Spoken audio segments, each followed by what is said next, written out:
जय हिंद दोस्तों। कल के क्लास में हम लोग जहां तक के क्वेश्चंस को सॉल्व किए थे, आज के क्लास में वहां से आगे के क्वेश्चंस को सॉल्व करेंगे और आज के क्लास में हम लोग इस प्रश्नावली को पूरे तरीके से क्या कर देंगे, खत्म कर देंगे। ठीक है, तो देखते हैं कि जो प्रश्नावली 4.2 है, 4.2 का जो तीसरा वाला क्वेश्चन है इसको सॉल्व करते हैं, क्योंकि जो दूसरा वाला क्वेश्चन है एग्जाम्पल को सॉल्व करने के लिए बोला है, तो जो उदाहरण है उदाहरण को सॉल्व करने का कोई अर्थ नहीं है। आप देख लीजिएगा बुक खोल करके, पीछे उदाहरण दिया उसको सॉल्व किया, तो उसको सॉल्व करवाने का कोई अर्थ है नहीं। लेकिन आज जो क्वेश्चन नंबर 3 है, यहाँ से हम आपको क्वेश्चन सॉल्व करवाते हैं और आज के क्लास के साथ इस प्रश्नावली को पूरी तरीके से खत्म कर देते हैं। तो चलिए हम लोग क्लास को शुरू करते हैं। तो देखिए जो क्वेश्चन नंबर 3 है आपको यहाँ दिखाई दे रहा होगा, क्या कह रहा है, ऐसी दो संख्याएं ज्ञात कीजिए जिनका योग 27 हो और गुणनफल 182 हो। ध्यान रखना, क्वेश्चन क्या कह रहा है, ऐसी दो संख्याएं ज्ञात कीजिए जिनका योग क्या हो, 27 हो और गुणनफल 182 हो। तो देख लेते हैं वो संख्याएं कौन कौन सी हैं, उनको कैसे ज्ञात करेंगे। तो सॉल्व करने शुरू करते हैं। तो देखो हम लोग क्वेश्चंस को कैसे सॉल्व करेंगे, हम लोग मान लेते हैं, माना पहली संख्या बराबर हम लोग x मान लेते हैं, क्योंकि वो क्वेश्चन खुद ही कहा है कि ऐसी दो संख्याएं ज्ञात कीजिए जिनका योग क्या है, 27 है और गुणनफल 182 है। तो दो संख्याएं हैं, तो एक संख्या को हम लोग x मान लिए, तो दूसरी, अरे भाई पहली और दूसरी को जोड़ने के बाद हमें 27 मिल रहा है ना। देखो पहली की और दूसरी को जोड़ने के बाद हमें क्या मिल रहा है, 27 मिल रहा है। पहली की हमारी x है, अगर 27 में से x को घटा देंगे, ध्यान रखना, अगर 27 में से हम लोग क्या करेंगे, x को क्या कर देंगे, घटा देंगे, तो हमें मान पता चल जाएगा। ध्यान रखना, हम लोग क्या करेंगे, अगर 27 में से x को क्या कर दें, घटा दे, तो हमें दूसरी संख्या पता चल जाएगी कि नहीं। तो क्या लिखेंगे, इसलिए दूसरी संख्या बराबर क्या होगा, 27 माइनस x। ठीक, दूसरी संख्या बराबर क्या होगा, 27 माइनस x। जैसे अगर ना समझ में आ रहा हो तो देखिए, अगर 3 और 4 को हम लोग जोड़ रहे हैं तो 7 आ रहा है। अब हमें 4 नहीं पता, तो इसको क्या मान सकते हैं, x मान सकते हैं। 3 को ले जाके 4 में से घटा देंगे, तो 7 में से अगर 3 को घटा दें तो हमें 4 तो पता चलिए जाएगा। समझ में आ रहा है कि नहीं। तो सेम इशारा ये भी इसी के तरफ कर रहा है। अब क्या कह रहा है, प्रश्नानुसार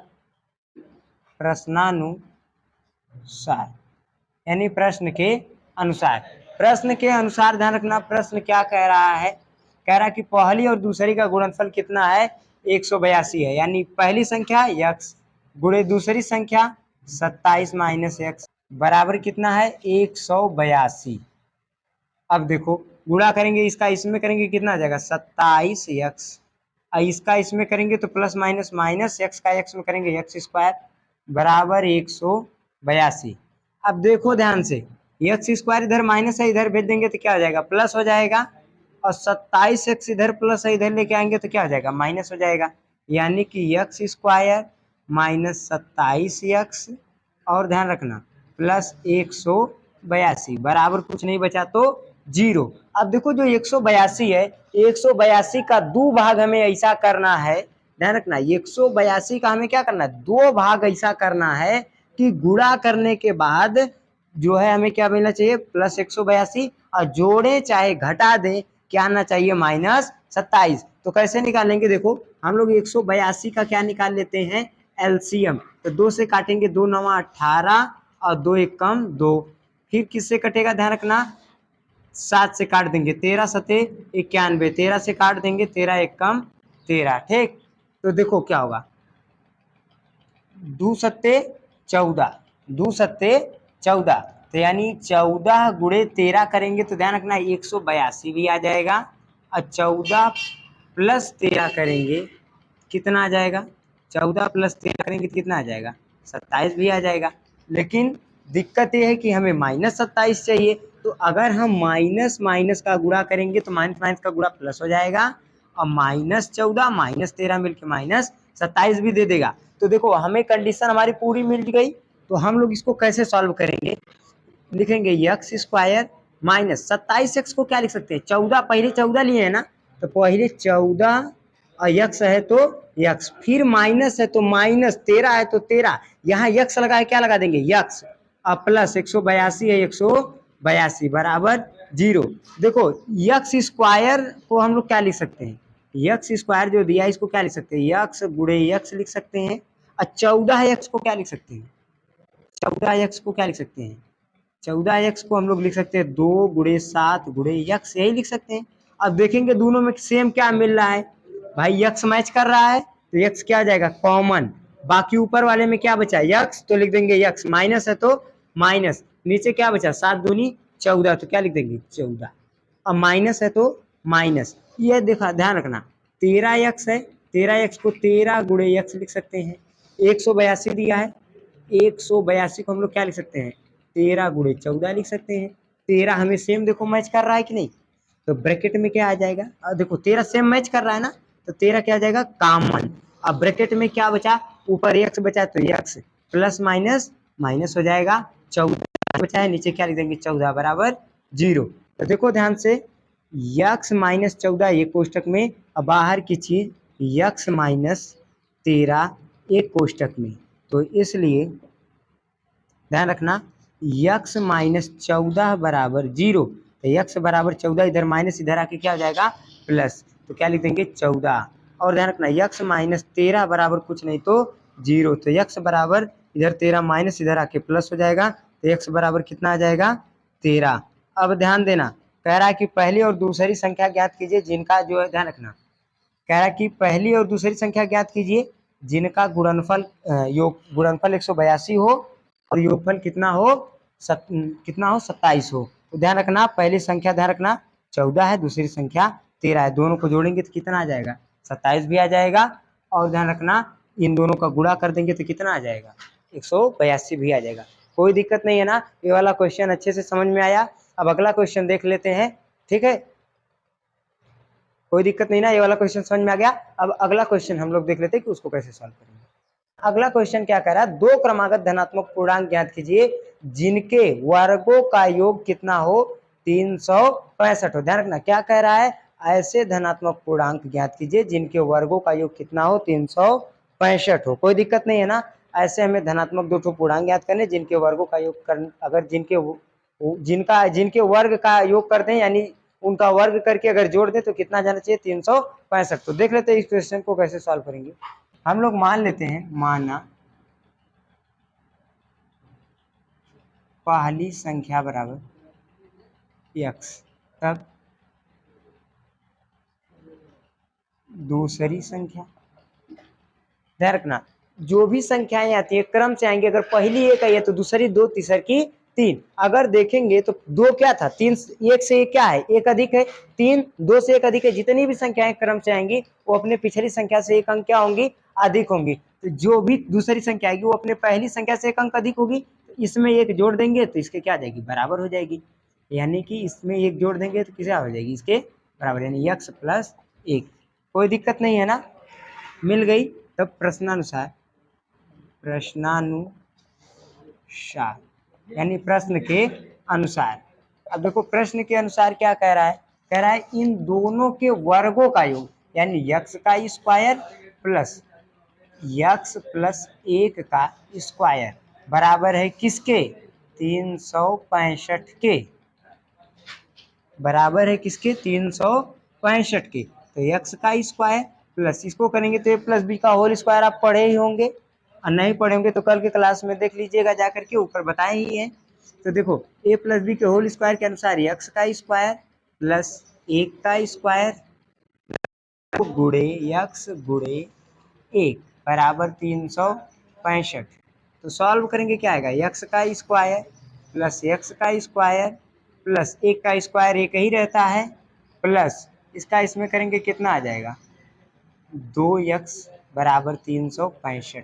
आई देखो इसमें जुड़ जाएगा एक एक मिलके कितना आ जाएगा 2x, और देखो आई क्या है प्लस 2x है तो 2x, और देखो प्लस 1 आई प्लस इधर आके माइनस 365 बराबर 0। तो ध्यान रखना क्या होगा 2x स्क्वायर प्लस 2x, और ध्यान रखना एक घट जाएगा क्या हो जाएगा 365 में से एक माइनस है ये प्लस है तो घट जाएगा, बड़े के सामने माइनस तो माइनस घट के क्या हो जाएगा 364। अब देखो अगर हम देखें तो दोनों में से दो क्या मिल सकता है कॉमन, क्योंकि अगर कॉमन निकाल लेंगे ना, अगर ध्यान रखना 2 को कॉमन निकाल लेंगे तो संख्या छोटी हो जाएगी, हमें सॉल्व करने में कठिनाई नहीं होगी, आसानी से हम लोग क्या कर लेंगे, सॉल्व कर लेंगे। तो 2 को अगर हम कॉमन निकाले, बराबर कुछ नहीं तो 0 है, 2 को अगर हम लोग क्या निकाल ले, कॉमन निकाले तो छोटा हो जाएगा, सॉल्व करने में आसानी हो जाएगी, तो कॉमन ले लेते हैं। तो 2 को अगर कॉमन ले लें, 2 कॉमन ले लिए तो क्या बचा, एक्स स्क्वायर प्लस एक्स बचा माइनस, तो माइनस 2 इसमें से निकलेगा, अर्थात 2 का इसमें क्या हो जाएगा, भाग। देखो 2 का इसमें भाग करेंगे तो एक्स स्क्वायर बचेगा, इसमें करेंगे एक्स बचा, इसमें भी 2 का भाग करेंगे, कितना आ जाएगा, ध्यान रखना 182, कितना बचेगा 182 बराबर 0 है। इधर गुणा इधर भेज देंगे, भाग हो जाएगा, मतलब कट पिट किसकी कहानी खत्म। तो x square plus x minus 182 बराबर गुणा है, इधर करके भाग हो जाएगा, यानी कि 0/2 हो जाएगा। 0 में किसी से भाग करो, आंसर क्या आता है 0। तो x square plus x minus 182 बराबर क्या आ जाएगा 0। अब इसको हम लोग सॉल्व कर लेते हैं, देखो ध्यान से। अब इसको हम लोग सॉल्व करेंगे, क्या है x square plus x minus 182। अब इसको हमें सॉल्व करना है, 182 का 2 भाग ऐसा करना है कि गुणा करने के बाद 182 और जोड़ दे चाहे घटा दें, कितना आ जाना चाहिए, या 1 बचना चाहिए। देखो बता दें, नॉर्मल आपको समझने के लिए बता दें, अगर आप 13 गुणे, ध्यान रखना, अगर आप 14 गुणे माइनस 13 करेंगे तो आपका आंसर प्लस माइनस का गुणा माइनस 182 आ जाएगा, और 14 में से 13 माइनस कर देंगे तो आपका आंसर 1 भी आ जाएगा। तो ध्यान रखना, क्या लिख सकते हैं एक्स स्क्वायर प्लस 14x, और क्या लिख सकते हैं माइनस 13x, माइनस 182 है तो 182। अब देखो क्या है, इन दोनों में अगर हम कॉमन खोजने की कोशिश करें तो क्या दिख रहा है, ध्यान से समझना। इन दोनों में अगर हम इसमें और इसमें देखें तो एक्स स्क्वायर को क्या लिख सकते हैं, एक्स गुणे एक्स, और 14x दिया है, 14x को क्या लिख सकते हैं 2 गुणे 7 गुणे एक्स। तो एक्स देखेंगे तो ऊपर नीचे सेम मैच कर रहा है, तो एक्स क्या मिल जाएगा कॉमन, और ऊपर वाले में क्या बचा एक्स, तो ब्रैकेट में एक्स है तो प्लस, अब इधर क्या बचा 7 दूनी 14, क्या लिख देंगे 14, माइनस है तो माइनस। अब देखो 13x को क्या लिख सकते हैं हम लोग 13 गुणे एक्स, और 182 को क्या लिख सकते हैं 13 गुणे 14, क्या लिख सकते हैं 13 गुणे 14। तो देखो 13 दोनों में सेम मैच कर रहा है तो हमें कॉमन क्या मिलेगा 13, तो इसलिए यहाँ 13 क्या हो गया कॉमन, एक्स बचा है तो एक्स, ऊपर वाले में एक्स बचा है, क्या लिख देंगे एक्स। अब ध्यान रखना माइनस माइनस क्या आ जाएगा प्लस, और ये क्या है क्या बचेगा 14, अरे भाई नीचे 14 ना बचा है। अब देखो ध्यान से, दोनों कोष्टक में से एक कोष्टक ले लेंगे कॉमन, तो एक्स प्लस 14 है एक कोष्टक में, एक्स माइनस 13 एक कोष्टक में। तो ध्यान रखना एक्स प्लस 14 बराबर 0, तो एक्स बराबर 14 प्लस इधर आके माइनस 14, ठीक। और ध्यान रखना एक्स माइनस 13 बराबर 0, एक्स माइनस 13 बराबर 0, तो एक्स बराबर 13 माइनस इधर आके प्लस हो जाएगा प्लस 13, ठीक है ना, कोई दिक्कत। तो इस तरीके से ध्यान रखना, कहा है कि हमें धनात्मक पूर्णांक ज्ञात करना है, तो ये ऋणात्मक पूर्णांक है, इसलिए ये आंसर हमारा गलत है, ये वाला धनात्मक है, ये वाला क्या हो जाएगा सही हो जाएगा। तो पहली संख्या हमें 13 मिल गई, इसलिए दूसरी संख्या बराबर, दूसरी संख्या बराबर क्या है x प्लस 1 है, तो x का मान 13 निकला, यानी 13 प्लस 1 बराबर कितना आ जाएगा 14। पहली संख्या 13 है, दूसरी संख्या 14 है, कोई दिक्कत नहीं ना। अगर इनके वर्गों का योग निकाल के करेंगे तो आंसर कितना आ जाएगा 365, कोई दिक्कत नहीं ना। तो इस तरीके से इनके क्वेश्चंस को हम लोग क्या करेंगे सॉल्व करेंगे। तो आशा करते हैं आज के क्लास में जितनी भी चीजें समझाए होंगे बहुत अच्छे से समझ में आई होगी, कोई दिक्कत नहीं है ना। जहाँ पे आपको दिक्कत होगी आप बता दीजिएगा, हम उसको उस टॉपिक को एक बार फिर से रिपीट कर देंगे। बाकी जितने भी क्वेश्चन है सब इसी तरीके से सॉल्व होंगे, इनको अच्छे तरीके से आप सॉल्व कर लीजिएगा, कोई दिक्कत नहीं ना। कल के क्लास में हम लोग देखेंगे जो प्रश्नावली 4.3 है उसको सॉल्व करने की कोशिश करेंगे, ठीक है, कोई दिक्कत नहीं ना। मिलेंगे नेक्स्ट वीडियो में, तब तक के लिए जय।